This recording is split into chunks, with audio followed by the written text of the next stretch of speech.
사랑하는 성도 여러분, 주님의 은혜 안에서 평강하심을 분명히 믿습니다. 오늘 수요 성서 연구를 통해서 함께 또 말씀을 함께 나누는 귀한 시간 주신 하나님께 감사를 드립니다. 여러분 모두 계신 곳 그곳이든지 말씀과의 교제를 깊이 간직하는 믿음의 성도들이 꼭 되시기를 간절히 바랍니다. 초등학교 한 1, 2학년 때였다고 생각을 하는데 제가 생전에도 처음 싸움을 해봤습니다. 싸움이라고 말하지만 사실은 제가 이제 어리석은 사람이었기 때문에 넘어간 거죠.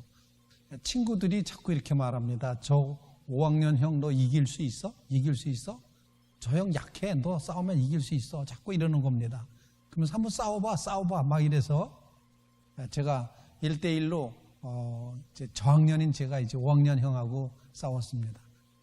심지어는 지금도 그 형 이름이 기억이 납니다. 홍은표였습니다. 그래서 저희 교회도 홍자 들어가고 표자 들어가는 권사님 계신데 늘 그분 뵐 때마다 나랑 싸웠던 그 형이 생각나는 겁니다. 그런데 친구들이 막 싸워 이길 수 있어 막 이래서 제가 그래 싸워리고서 싸웠는데 질문하겠습니다. 제가 뺐다 터졌을까요? 아니면 이겼을까요? 엄청 깨졌습니다. 1대1로 싸워도 이렇게 깨진 경험. 그래서 그때 이후로 저는 이렇게 육체적인 막 격투하는 이런 싸움은 결코 하지 않습니다. 이거 지는 거구나. 아주 제가 어리석었던, 그래서 나를 그렇게 골려먹고 얻어맞게 했던 친구들은 아주 행복해 했습니다. 이제 바보같이 우리말 듣고 싸웠다 이렇게 되는 거죠. 근데 저희 부친께서 그 은표 형의 그 큰 형이었던 동표라는 분의 결혼식 주례를 서드렸습니다. 그러니까 이제 내가 이렇게 억울하고 이렇게 얻어맞았지만 그런데 부모님은 그 형을 결혼식 주례를 서드렸던 그런 일이 있었습니다.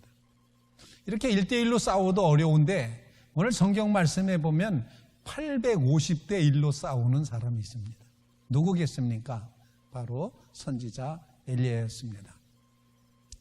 여호와가 하나님이시다. 이런 표현의 이름을 가지고 있었던 엘리야는 하나님의 선지자였고, 하나님의 선지자라는 단어는 이제 하나님의 입이라고 하는 그런 표현을 쓸 수가 있는데 대변인이죠. 그래서 이제 선지자, 예언자를 나비라는 그런 단어로 다 표현하는데 이 나비라고 하는 단어는 이제 선생님이 설명할 때 그렇게 늘 설명하는 이 나비는 하나님께서 주신 말씀이 너무 많고 또 급하고 막 이래서 막 입에 거품을 물고 말하는 것, 그런 모습의 사람을 나비라고 표현한답니다. 하나님이 살살 말씀을 주시는 게 아니라 주신 말씀이 너무 급해요. 그래서 그거를 빨리 백성들에게 전하기 위해서 입에 그냥 거품이 막 물면서 그러면서 말하는, 거품 물며 말하는 사람 나비라고 이렇게 표현을 한다고 했습니다. 구약시대에 하나님께서 직접 사람들에게 말씀하시기보다는 이렇게 예언자를, 각 시대마다 필요한 예언자를, 선지자를 세우셔서 하나님의 말씀을 힘있게 전달하셨습니다. 힘 있는 사람의, 힘 있는 분의 메시지를 전달하게 된다는 건 굉장히 그 전달하는 사람도 굉장한 힘이 있고 권력이 있습니다. 요즘도 흔히 얘기하지 않습니까? 대변인은 대변인의 권력을 가지고 있습니다. 왜냐하면 제일 높은 분에게 가장 가까이 있을 수 있기 때문에 하다못해 숨결까지 알아차린다 이런 표현도 있는데 여하튼 하나님의 그 대변인이 된다는 건 참 귀한 것이다, 참 좋을 것이다 이렇게 생각할 수도 있지만 그건 상황에 따라서 달라질 수도 있습니다. 엘리야의 경우는 하루에 수십 번씩 하나님의 대변인 자리에서 탈출하고 싶은 그런 마음이 아마 계속 들었을 겁니다. 내가 이거 계속해야 되나? 왜냐하면 당시 가장 극악스러웠던 하나님의 정의나 하나님의 사랑과는 완전히 거리가 멀었던 아하방, 그 아하방조에서 그 아하방한테 가장 잔인하고 못된 왕, 그 왕, 즉 아하방은 어떻게 의미에서는 강했다기보다는 아주 어떻게 보면 약했다고 표현할 수 있죠. 왜냐하면 자기 부인된 이세벨의 꾀에 넘어가서 이세벨이 하자는 대로 다 하는 거였거든요. 하나님을 버리고 온 나라가 우상 숭배하는 그런 우상의 소굴로 만들어버렸습니다. 바알과 아세라라는 아주 더럽고 음란한 가나안 사람들의 신을 섬기는 그런 제사장들이 이 아합 왕과 이세벨의 비호를 받으면서 이세벨의 그 수하에 있었던 제사장과 바알 선지자, 아세라 선지자 이런 사람들이 완전히 국가의 권력을 장악하고 경제력을 한 손에 움켜쥐고 제멋대로 살던, 그리고 백성들은 하나님의 백성이었음에도 불구하고 도탄에 빠져버렸던 바로 그런 모습을 보여주고 있습니다. 정의와 사랑이신 하나님은 자기 백성을 다스리는 그 지도자 아합 왕을 그냥 둘 수가 없어서 뭐라고 말합니까? 예언자 즉 선지자 엘리야를 보내서 아합을 꾸짖습니다.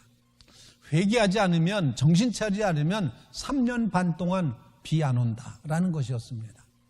하나님은 눈에 보이는 분도 아니신데 반면 눈에 뻔히 보이는 왕, 나는 새도 떨어뜨릴 수 있는 권력을 가지고 있었던 그 왕 앞에 가서 그 왕의 심기를 건드려서 막 이렇게 예언한다는 건 사실 예언자가 그렇게 행복한 것만은 아닌 것입니다. 하지만 잘 안 받아들여지기 때문에 그렇습니다.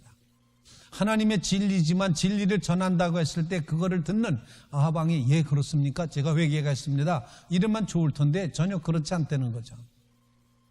대개 폭군들은 다 그렇습니다만 옆에 사람 얘기 잘 안 듣습니다. 정말 안 듣습니다. 저희 집 남편도 안 들어요. 이런 분 계시겠지만 남편이 아내 말 듣는 거 봤냐? 이런 속담이 있더라고요. 근데 하여튼 이 폭군들은 남의 말 이제 듣질 않습니다. 이스라엘 백성들이 농업을 주로 하던 그 시절에 비가 오지 않는다고 하는 것은 엄청난 저주였습니다. 아니나 다를까 이 분노의 아합 왕이 엘리야의 말을 듣고 너무 화가 나서 얼굴이 변색했습니다. 얼굴이 달라졌습니다. 그리고 왕이 제정신을 수습하기 전에 엘리야는 잽싸게 도망가 버렸죠. 산으로 도망쳤습니다. 왕은 전국에 수배령을 내려서 엘리야를 잡아오도록 했지만 엘리야는 수배령을 피해서 깊은 산속에 숨어들었습니다. 정말 3년 반 동안이나 이슬도 내리지 않는 지독한 가뭄이 이스라엘 전역을 덮쳤습니다. 이 3년 반이라는 긴 시간 동안 하나님은 엘리야를 다시 아합 왕에게 보내셨는데 이번에는 조금 다르게 보내셨습니다. 즉 오늘 본문의 말씀의 내용처럼 왕의 비호를 받던 바알 신을 섬겼던 선지자 450명과 아세라 신을 섬겼던 선지자 이제 400명, 이렇게 모두 850명을 갈멜산으로 불러 모으고 이스라엘 백성들을 구경꾼으로 해서 지금 하나님의 신이 참신이냐, 하나님이 참신이냐, 아니면 바알과 아세라가 참신이냐, 이 영적인 전쟁을 벌리는, 어떻게 보면은 경기를 벌리는 그런 제안을 하게끔 됩니다. 돌 위에 제단으로 돌을 만들어 놓고 거기에 제물을 올려놓고 바알과 아세라 선지자 850명의 선지자 엘리야 한 사람, 이 850대 1 전쟁을 벌여서 기도하고 제사 드리고 예배 드림으로 하늘로부터 불이 내려서 제물을 태우는 신, 그 신이 참신으로 하자, 이렇게 시합을 하는 겁니다. 신앙 문제가 시합으로 되는 거겠습니까만 이 갈멜산에선 이런 전투, 이런 시합이 벌어지게 되었습니다. 엘리야로서는 지금 완전히 목숨을 내걸고 하는 어떤 도박이었습니다. 이스라엘 백성들이 지켜보고 있는 가운데 정말 이목이 다 총 집중된, 아마 당시에 제 앞에 놓여있는 카메라 같은 것이 있다면 카메라가 다 집중해서 놓았을 것입니다. 과연 어떻게 되는가 아주 긴장하면서 봤을 것입니다. 바로 이 전투에서 바알 선지자, 아세라 선지자들도 이 대결에서 발뺌할 수는 없었습니다. 그래서 대결은 시작이 되었습니다. 먼저 바알, 아세라 850명이 반나절이 넘도록 제사를 드립니다. 제물 이제 단 위에 올려놓고 불을 임해달라, 바알이요 바알이요, 아세라요 아세라요, 불을 달라 불을 달라 불을 달라, 이 제물을 태워달라, 기도하고 노래하고 춤추고, 그냥 여러분 이제 그런 상상을 하시면 되는데, 혹시 굿하는 모습 보셨습니까? 요즘은 흔하지 않지만 굿하는 모습. 제가 어렸을 적에 살았던 저희 집 바로 앞이 이제 그 무속인의 집이었습니다. 가끔 이제 굿을 합니다. 그럼 이렇게 저희 담장 너머로 이렇게 내려다 보면은 굿하는 모습이 있는데 리듬은 늘 하나였습니다. 덩덩덩 덕고 덩덩덩 덕고 그 리듬으로다가 계속 춤을 추고 부채 가져오고 막 이러면서 이제 그러는 모습, 아마 그 모습이 지금 갈멜산 위에서 벌어지고 있지 않은가. 심지어는 응답이 없자 이 선지자들이 850명이 자기 몸을 자해합니다. 피를 흘립니다. 그러면서 기도를 하는 거죠. 정말 불이 내려오기를 그렇게 간절히 자기 몸을 자해했다는 것은 이래도 불을 안 줄 거냐라고 자기 신에게 항의하는 모습이었습니다. 결코 불이 안 내렸습니다. 우리는 이 장면에서 성경 통독성회 때 늘 박수를 쳤습니다. 왜냐하면 엘리야가 이기기 때문입니다. 엘리야는 오늘 이렇게 기도합니다. 뭐라고 기도했습니까? 오늘 주께서 이스라엘 중에서 하나님 되신 것을 이 백성으로 알게 하여 주옵소서. 하나님이 하나님이심이 드러나게 해달라, 이렇게 기도합니다. 850대 1, 아마 이 비율로 따지면은 이길 수 없는 게임이었죠. 힘으로, 소리로 도대체 감당할 수 없습니다. 하지만 하나님을 섬긴다고 하나님, 살아계신 하나님을 믿기 때문에 이 엘리야 선지자는 그렇게 기도합니다. 두려움이 없었습니다. 아마 백성들의 대부분은 다 자의반 타의반으로 그저 이세벨이 요구하는 대로 아세라 신도 섬기고 바알 신도 섬기고 막 그랬을 것입니다. 그런데 엘리야는 결코 흔들리지 않았습니다. 의분에 사로잡히게 된 것, 바로 그것은 오늘 우리에게 가르쳐주는 하나님의 교훈이 있는데, 이제 칠판에 제가 그 제목을 써놨습니다. 우선 엘리야가 갈멜산에서 전투할 수밖에 없었던 것은 여호와 신앙에 대한 열정이 있었습니다. 하나님의 이름이 외면당하고 무시당하는 것 견딜 수 없다. 그래서 전투를 신청을 했고 이 전투에서부터 승리를 거두게 됩니다. 그리고 여호와께서 말씀하신 대로, 주님이 시키시는 대로 이제 그대로 준행하여서 하나님 앞에 기도함으로, 순종함으로 이 갈멜산의 전투가 승리가 되고, 드디어 엘리야는 그렇게 함으로써 자신의 끝까지의 살아있는 삶 속에서 자신의 삶 전체로 하나님 앞에 드려진 삶의 예배를 드렸다는 사실입니다. 하나님을 함부로 업신여기고 하나님께 등 돌리고 우상 숭배하고 귀신 섬기고 막 이렇게 했던 그런 이스라엘 백성들 앞에 하나님의 영광을 무시해버리고 하나님의 이름을 외면했던 바로 그런 시대에 이것을 엘리야는 견딜 수가 없었다. 그의 마음속에 뜨거운 여호와 신앙에 대한 열정이 있었습니다.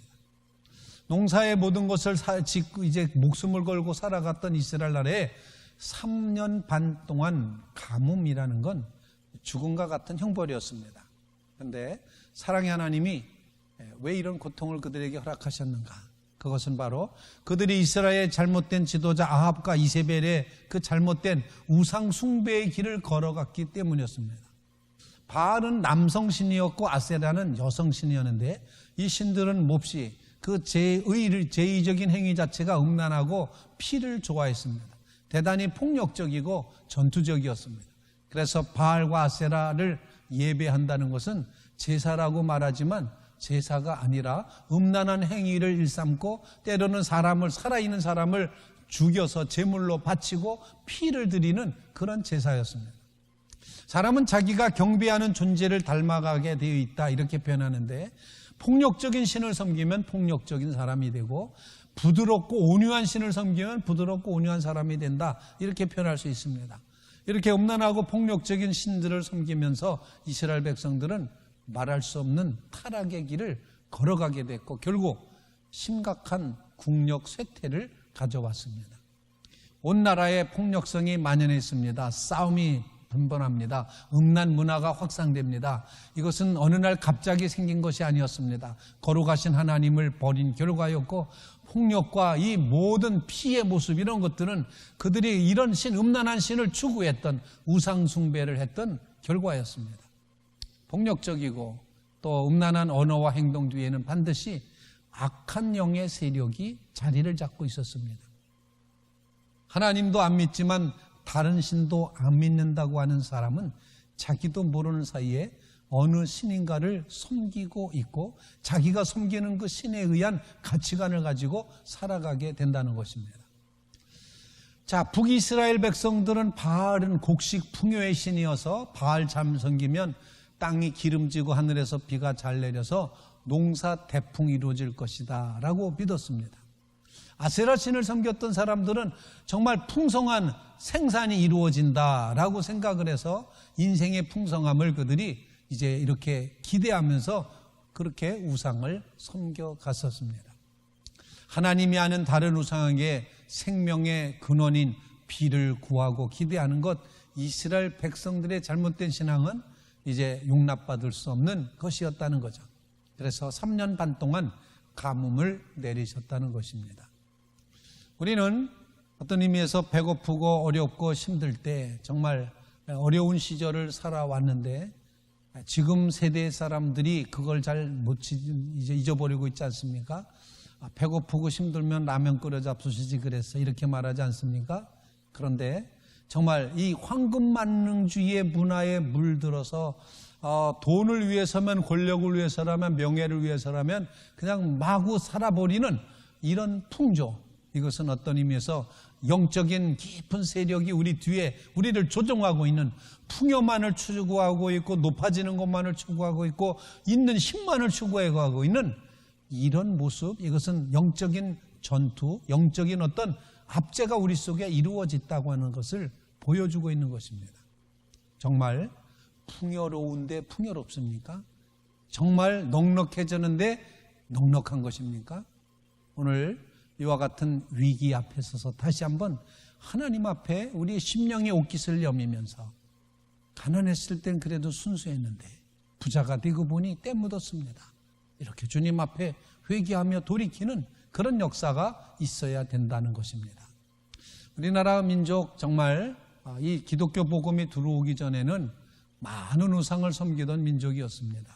방방곡곡에 천하대장군, 지하여장군 이렇게 세워서 복을 빌고, 성황받나 돌 던지고 뭐 촛불 켜놓고 끈 꺼놓고 거기다 뭐 하나씩 이렇게 끼워놓으면서 빌고 심지어는 장독대 뒤에다가 정한수 떠놓고 아침마다 비나이다 하면서 빌었던 그런 민족이 우리나라였습니다.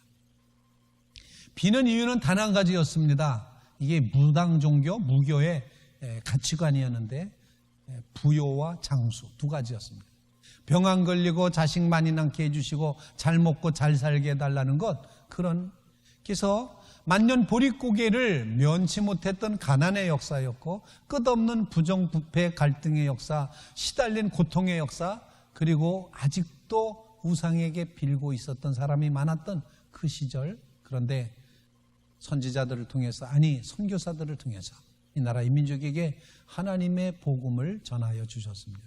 그리고 하나님의 백성이고 하나님의 형상으로 지음받은 존엄한 존재라는 사실을 끼워주었고, 우리에게 자유가 무엇인지, 우리에게 하나님의 백성으로 살아가는 것이 무엇인지, 또 옆에 사람을 돕는 것이 무엇인지, 어떤 것이 인생의 참 의미이고 보람인지를 일깨워주는 그런 기독교가 이 땅에 들어오게 되었다는 것입니다. 하나님을 하나님으로 믿는 그런 민족, 하나님께 예배하며 섬겨가는 그런 민족이 될 때 분명히 그 민족을 축복하심을 꼭 기억하시기 바랍니다. 어떤 분이들 그런 얘기를 합니다. 세계 지도를 펼쳐놓고 예수 믿는 나라와 안 믿는 나라를 쭉 색을 칠해보라고 말합니다. 색을 쭉 칠했습니다. 이 나라 그래도 기독교가 들어갔지, 이 나라 기독교를 믿지, 이렇게 쭉 기독교를 믿는 나라들을 표시해 놓고 보면은 잘 사는 나라와 못 사는 나라가 구분이 된다고 얘기할 정도입니다. 하나님은 분명히 믿는 백성을 축복하심을 분명히 믿습니다. 아마 우리나라에도 지도를 펼쳐놓고 보면은 믿는 백성의 그 장소로 하나님은 축복하셨다 생각을 합니다. 저는 늘 그런 고백을 합니다. 다른 목사님들한테 그런 얘기를 합니다. 우리 교회 교우들은요, 아무리 멀리 이사가 있어도 이 교회로 찾아와서 예배드립니다. 거리의 문제가 아닙니다. 마음의 고향, 신앙의 고향이 문제입니다. 사실 굴레방다리 근처 그렇게 썩 잘 사는 동네 아니었어요. 물론 뭐 능안골 그쪽엔 좀 잘 사는 데도 있긴 했습니다만, 이제 그런데 이렇게 굴레방 근처에 그 검은 그 흙탕물 흘러가는 연탄재 같은 이제 그런 것이 물로 흘러갔던 그런 동네였던 여기에서 하나님 믿고 기도하고 열심히 주님의 뜻을 구하고 맺던 교우들을 하나님이 어찌 축복을 안 하시겠습니까? 그러니까 축복받고 조금 살만하게 돼서 조금 이사가면서 이렇게 흩어져 나가게 되었다. 하지만 하나님이 우리를 축복해 주셨다는 사실을 기억하며 하나님 앞에 나와 예배드린다는 것입니다. 여러분, 우리 교회는 이처럼 신앙의 뿌리를 중요시 하는 교회입니다. 미신을 버리고 우상을 버리고 가난을 버리고 하나님의 뜻이 무엇인지를 추구해가는 그런 교회라는 사실을 다시 한번 기억하실 수 있기를 간절히 바랍니다. 오늘 30절 말씀에 보면 엘리야는 무너진 하나님의 제단을 다시 쌓고 있습니다. 엘리야가 단을 다시 쌓았습니다.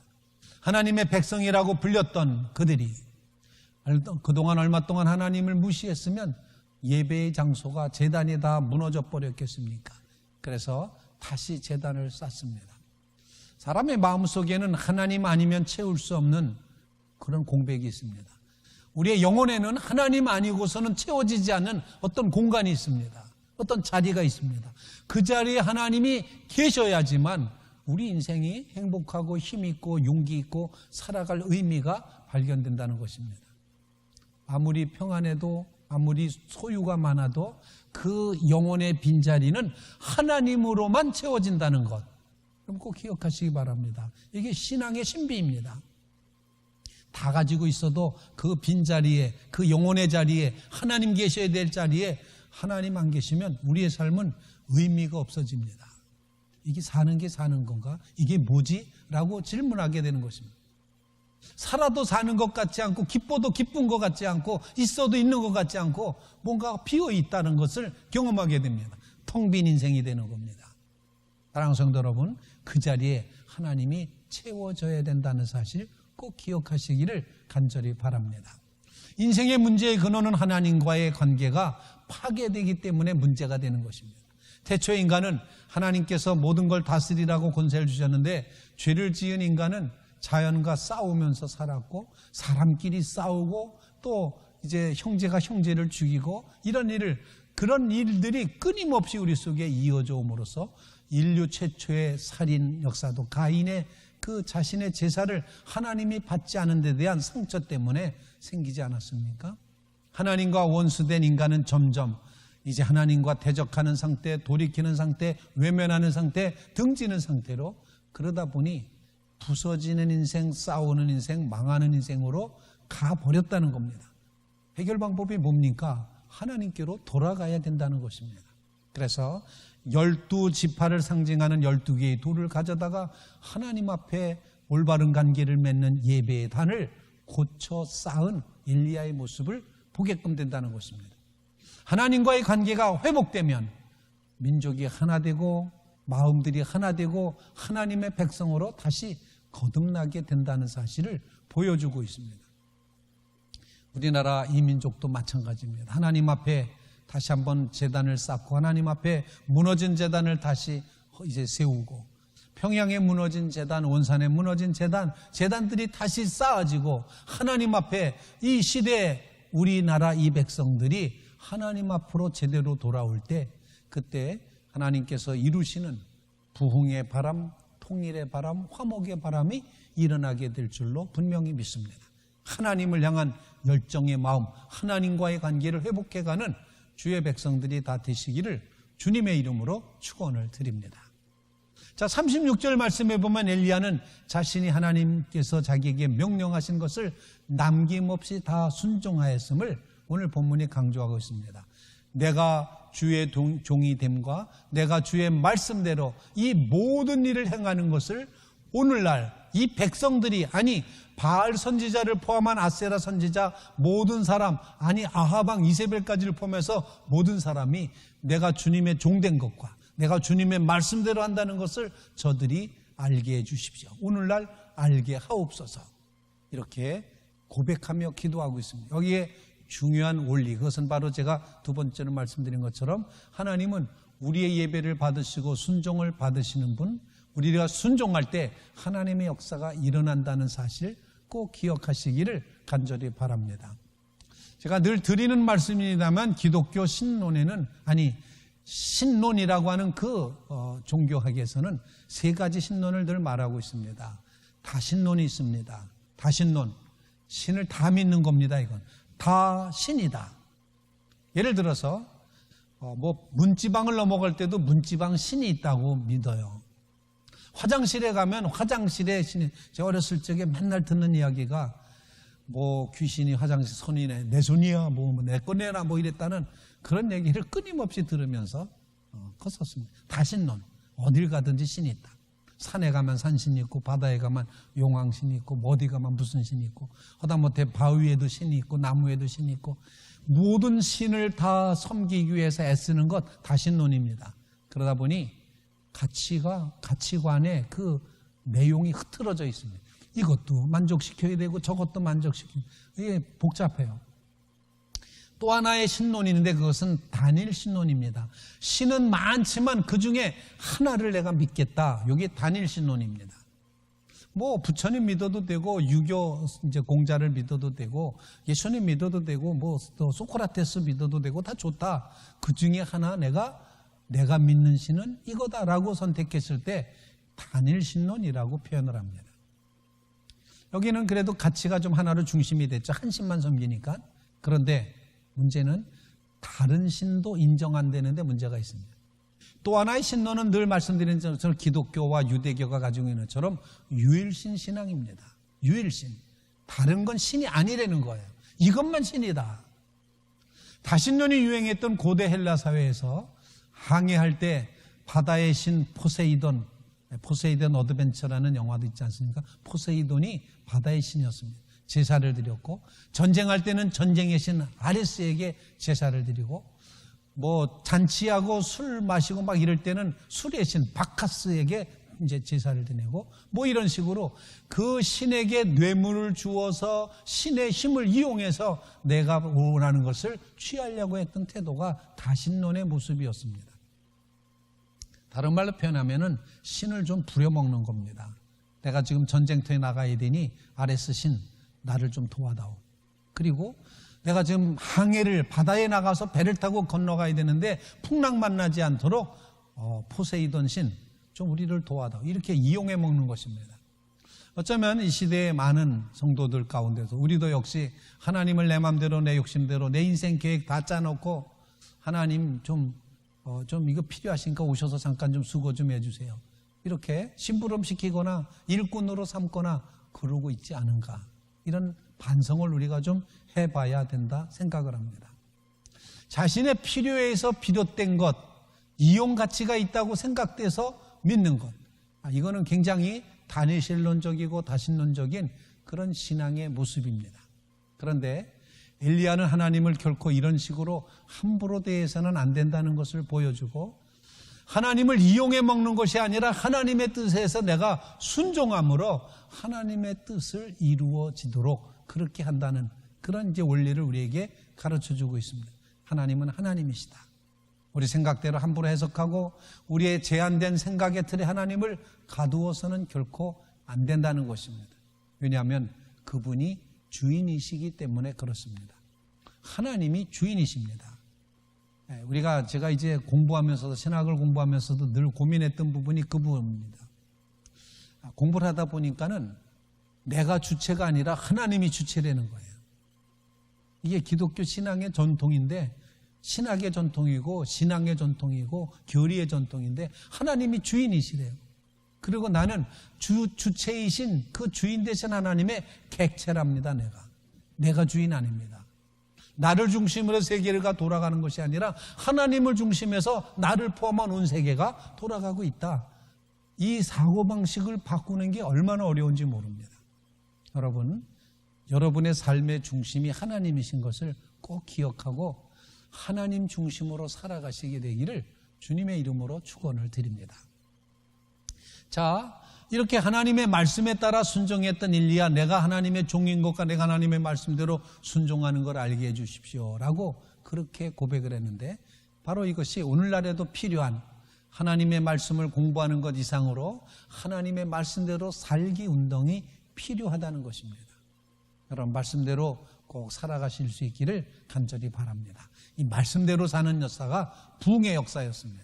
19세기 스코틀랜드에서 대부흥운동이 일어났는데 수많은 노동자들이 그 부흥운동 속에서 회개하면서 노동자들이 그동안 공장에서 훔쳐갔던 회사 용품들을 다 도로 회사에 갖다 반환하는 바람에, 다 돌려주는 바람에 그들이 가지고 오는 물건들을 쌓아둘 수가 없어서 거대한 창고를 몇 개를 더 지어야 했다는 그런 이야기가 있습니다. 하나님을 제대로 만나면 삶 속에 이런 변화가 이루어지게 됩니다. 왜냐하면 그분이 주인이시기 때문에 그렇습니다. 말씀에 전도하라고 했으니 우리는 전도 세미나만 열 것이 아니라 전도해야 되겠지라고 하는 생각만 가질 것이 아니라 정말 가서 주님의 복음을 나누는, 한마디라도 내 가족에게, 내 이웃에게, 내 주변 사람들에게 말씀을 나눠야 된다는 것입니다. 하나님의 말씀이 내 이웃을 온유하게 대하라, 먼저 대접하라 그랬으면 먼저 온유하게 대접하는 그런 공손함을 가질 수 있어야 됩니다. 이렇게 교회가 말씀을 하나라도 제대로 실천하는 가운데 이제 살아가면 영향력 있는 그런 공동체, 영향력 있는 성도, 영향력 있는 백성이 될 줄로 분명히 믿습니다. 그래서 엘리야의 이야기는 바로 우리에게 말씀에 순종하는, 말씀에 따라 살아가는 그런 것을 보여주고 있다는 것입니다.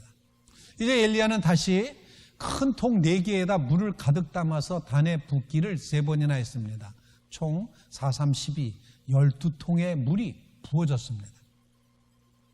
아니, 지금 햇빛에다가 돋보기락도 갖다 냈고 불을 붙여야 될 판에 불을 달라고 하는 그런 판에 엘리야는 하나님이 시키시는 대로 물을 계속 붓고 있습니다. 아마 제가 엘리야라면 속으로 이렇게 기도했을지 모르겠어요. 이게 휘발유라면 얼마나 좋을까? 이게 휘발유라면 얼마나 좋을까? 이렇게 생각했을지도 모르겠습니다. 하나님이 이와 같은 일을 시키신 이유는 간단합니다. 즉, 불이 내리는 건 정말 내린다는 것을 알려주기 위한 것입니다. 그냥 어떤 자연 현상이거나 어떤 다른 물리적인 어떤 것에서 되는 것이 아니라 정말 살아계신 하나님이 불을 내리신다. 이걸 보여주기 위해서 제 물에다 12통의 물을 갖다 부어서 적시고. 근데 이제 한 가지 늘 궁금한 게 있어요. 지금 3년 반 동안 비도 안 왔는데 그 물 어디서 났을까? 이런 의심을 제가 이제 해봅니다. 근데 물을 부라. 그러니까 마시기도 어려운 그 물, 그 모자라는 물을 갖다 제단 위에다 다 부었습니다. 즉, 이 일은 확실히 하나님이, 살아계신 하나님이 하시는 거다. 그걸 나타내 보이시기 위함이었습니다.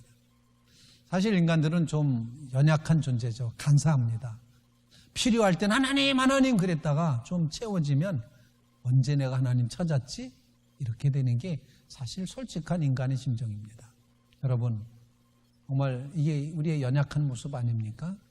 그런데 정말 어렵다가 아니라 불가능하다. 이건 불가능해. 이건 도대체 되지가 않아. 아니, 제단 위에다가 물 갖다 12통이나 부어놨는데 이게 불에 탄다고? 이건 말도 안 돼. 불이 탔다가도 다 꺼질 판인데? 라고 그렇게 말할 바로 그 장면에 이르렀을 때, 이건 불가능이었어. 그런데 나타났네라고 했을 때, 어머, 이게 정말 하나님이었었네라고 그렇게 깨닫게 된다는 것입니다. 불가능을 선언하도록, 절망을 인식하도록 물을 더 붓고 기다리고 계신 하나님. 믿는 자는 믿음으로 자신의 기도를 들어주실 때까지 기도하고 기다릴 줄 알아야 됩니다.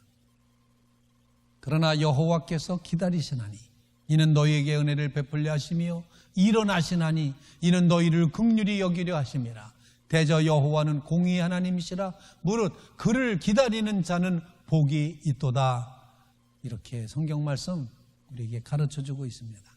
불가능을 가능으로 바꾸시는 하나님이신 것을 믿고 고백하시길 바랍니다.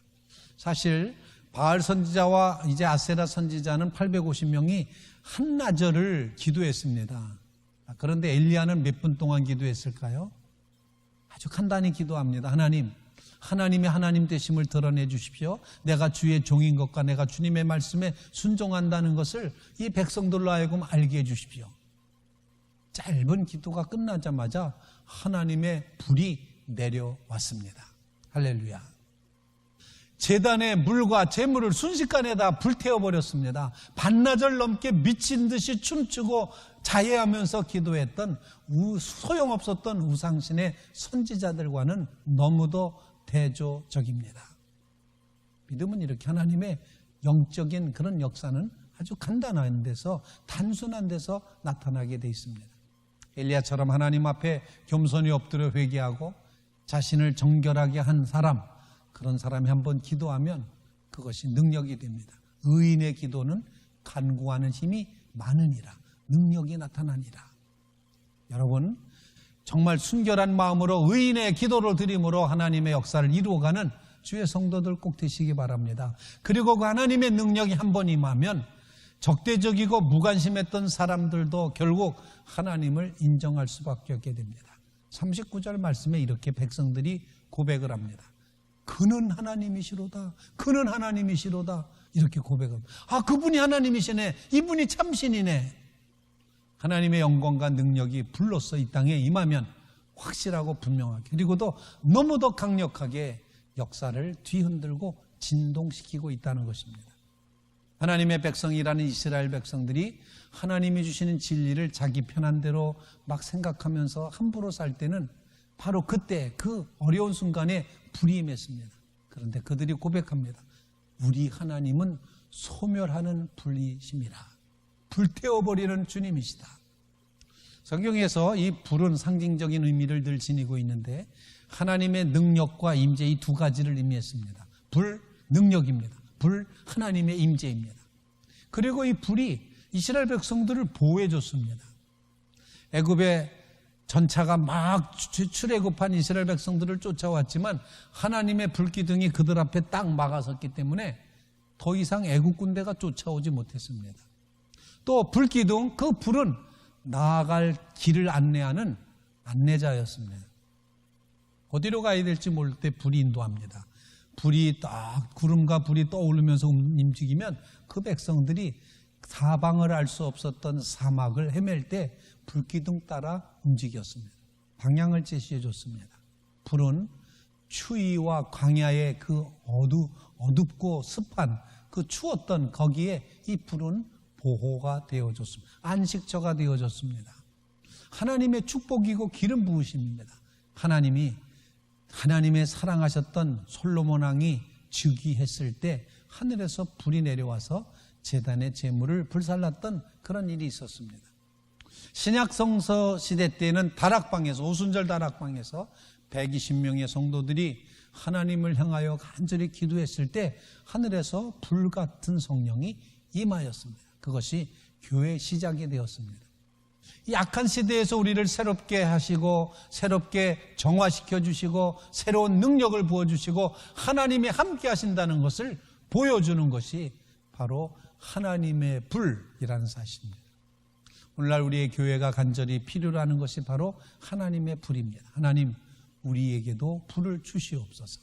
그래 하나님의 교회가 정말 이 시대에 제대로 된 교회가 되고 하나님 믿는 백성들이 정말 말과 삶과 이 모든 것 통해서 하나님의 불을 체험하며 불의 역사를 일으키는 그런 교회가 될 수 있고 그런 성도가 될 수 있다는 것을 일깨워주고 있습니다. 사랑하는 성도 여러분, 우리 시대에 정말 불이 필요합니다. 제가 이제 잘 보는 그런 이제 내용 가운데, 짤막짤막한 유튜브 내용 가운데 자연에서 살아남기, 그런 거를 봅니다. 물론 정탐, 정법, 정글의 법칙 이런 그런 것도 가끔 이제 보기는 봅니다만 제일 먼저 해야 되는 게 뭡니까? 불 피우는 거죠.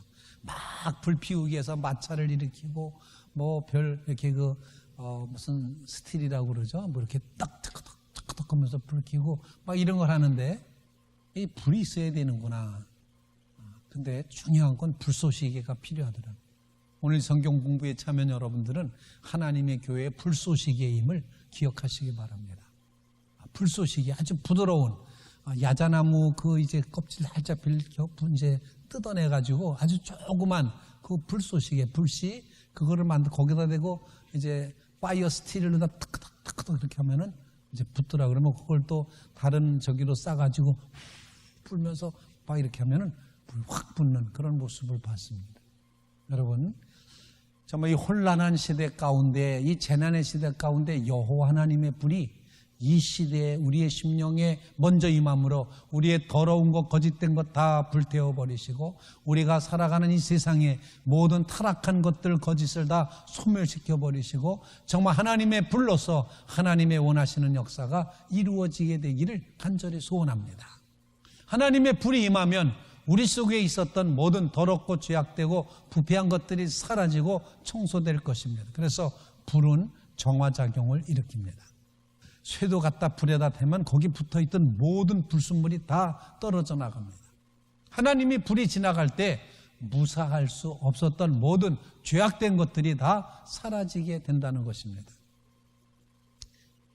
붕의 역사, 불의 역사, 이것은 회개의 역사와 늘 연결이 되고 있는데 이제 정말 하나님이 삶의 역사를 스스로 이제 우리가 돌이키고 회개해서 기적을 경험하는 그런 역사.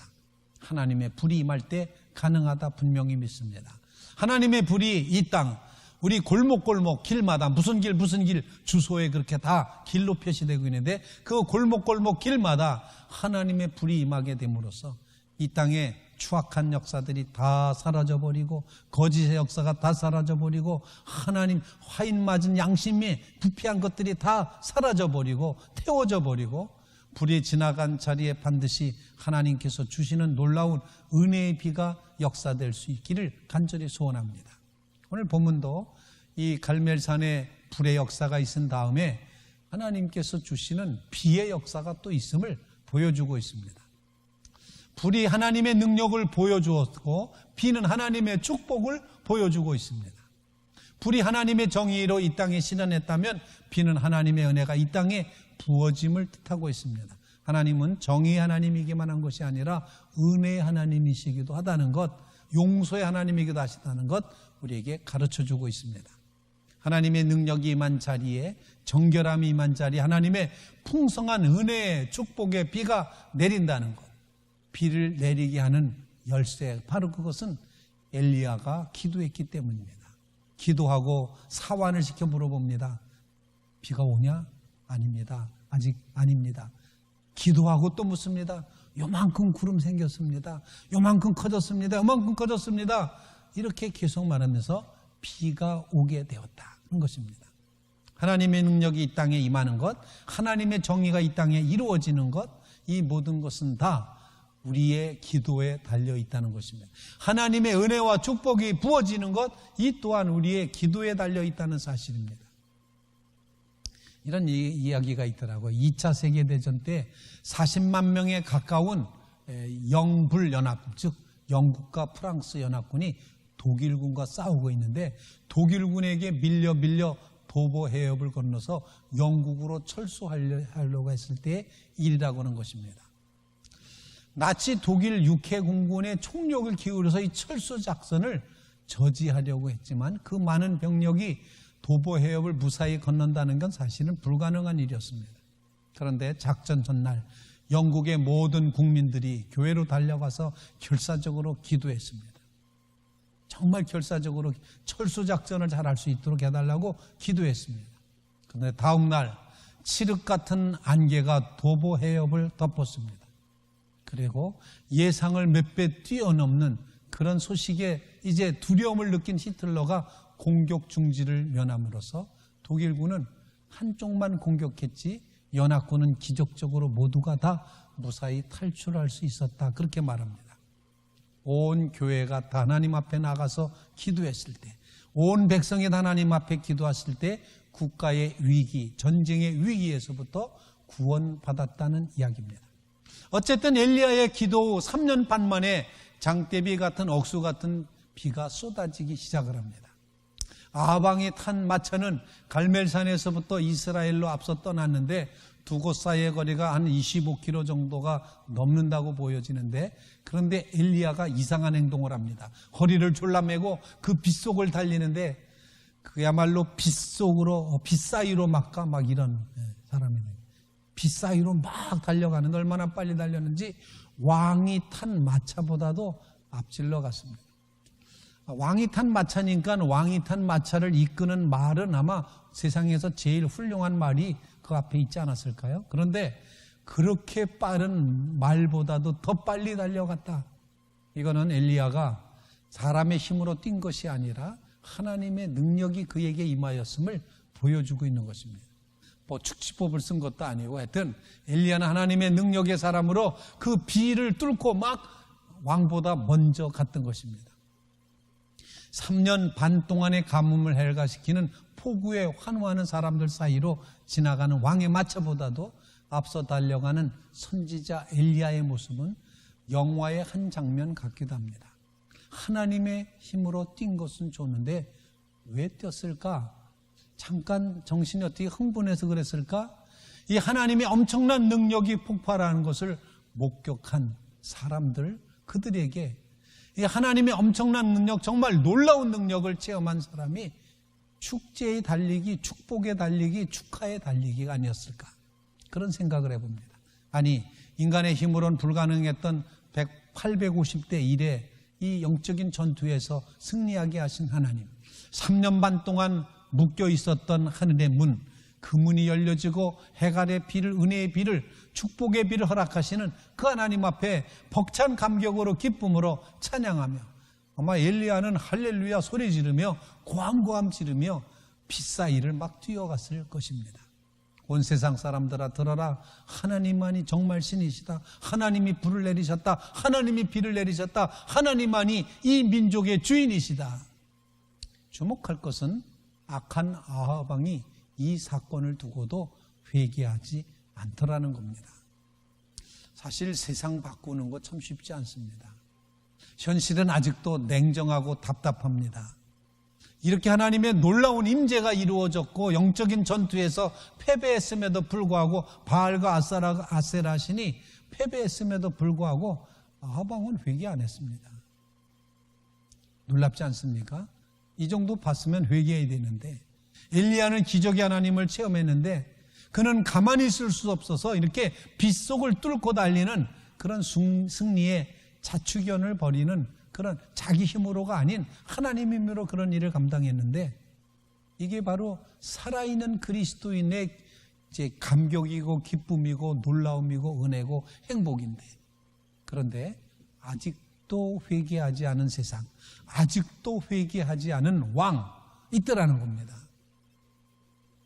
정말 그 악한 세상 위에도 은혜의 단비는 내렸는데 정말 아직도 돌이키지 않고 있는 모습, 그런 모습들을 바라다 보면서 정말 우리는 이 시대에 더 깊이 하나님을 의지해야 된다 생각을 합니다. 우리가 이만큼에 따라서 회개 역사가 확 이루어지고 세상이 뒤바뀌고 막 이러는 게 아니다라는 이야기입니다. 여전히 하나님을 기대하고 기다려야 될 것입니다. 회개하지 않은 아합 왕은 결국 회개하지 않은 채로 죽고 맙니다. 하지만 모든 축복의 근원은 오직 하나님 한 분이시고 그 하나님은 우리를 사랑하시는 분이기 때문에 우리는 여전히 하나님을 의지하며 섬기며 살아가야 된다는 사실입니다. 사랑하는 성도 여러분, 하나님의 불을 구하시기 바랍니다. 하나님의 은혜의 복을, 은혜의 단비를 구하시길 바랍니다. 주님이 축복해 주실 줄로 분명히 믿습니다. 말라기 선지자가 이렇게 노래했습니다. 여호와여, 내가 주께 대한 소문을 듣고 놀랐나이다. 여호와여, 주는 주의 일을 이 수년 내에 부응케 하옵소서. 이 수년 내에 나타내시옵소서. 진노 중에라도 긍휼을 잊지 말아 주시옵소서. 불과 비를 주시는 하나님의 정의와 은혜를 주시는 이제 하나님의 그 비로소 불과 비, 이 두 가지를 기억하시면서 여러분 모두 영적인 꿈을 이루어가는 믿음의 성도들이 되셨으면 좋겠습니다. 그래서 오늘의 주제, 하나님의 여호와 하나님을 향한 열정적인 신앙, 영적인 전투에서 반드시 승리하고 불같은 하나님의 임재가 이루어지고 그리고 하나님의 비같은 축복을 경험하기 위해서 하나님 우리에게 불을 허락하여 주시옵소서. 하나님의 불이 여러분의 영혼을 태워가며 여러분의 심장을 태워가며 여러분의 삶을 하나님의 불 가운데로 이끌어 주셔서 이 땅의 황무함이 사라져가는 그런 은혜의 역사가 심령마다 이루어지시기를 주님의 이름으로 축원을 드립니다. 이제 복음 성가 중에 이 땅의 황무함을 보소서 같이 찬송하겠습니다.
기도드리겠습니다. 걸어가신 하나님, 여전히 우리는 하나님이 필요합니다. 여전히 우리는 하나님을 기대합니다. 여전히 하나님을 의지합니다. 하나님, 우리를 불쌍히 여겨 주시옵소서. 하나님, 우리의 모든 죄악을 용서하여 주시옵소서. 우리의 모든 틀어진 관계들을 회복하여 주시옵소서. 무너진 기초들을 다시 쌓게 하여 주시옵소서. 우상을 태우실 성령의 불을 허락하여 주시옵소서. 걸어가신 하나님, 그래서 우리 속에, 우리의 영혼 가운데 하나님을 모시지 않고는 해결되지 않는 영혼의 이 빈자리에 하나님을 꼭 모실 수 있도록 은혜 부어 주시옵고, 아버지 하나님, 능력으로 임재하심으로 불로 우리 가운데 침임하여 주시옵고, 그래야 우리가 새로운 존재로 변화받고 아버지 하나님 거룩한 형상을 본받아 살게 도와주심으로 부어주시는 은혜의 단비를 경험해가는 주의 백성들이 다 될 수 있도록 역사하여 주시옵소서. 영적인 전쟁에서 반드시 승리하도록 은혜 내려 주시옵소서. 이 재난의 시절에 우리의 믿음이 더욱더 견고해지기를 간절히 소원합니다. 아버지 하나님, 더 깊이 하나님을 의지하며 더 깊이 하나님을 묵상하며 더 깊이 하나님 앞에 나아가도록 인도하여 주시옵소서.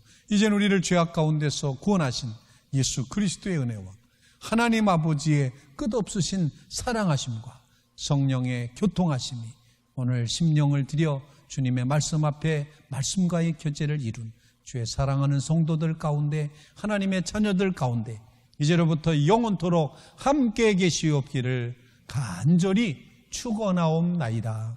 아멘.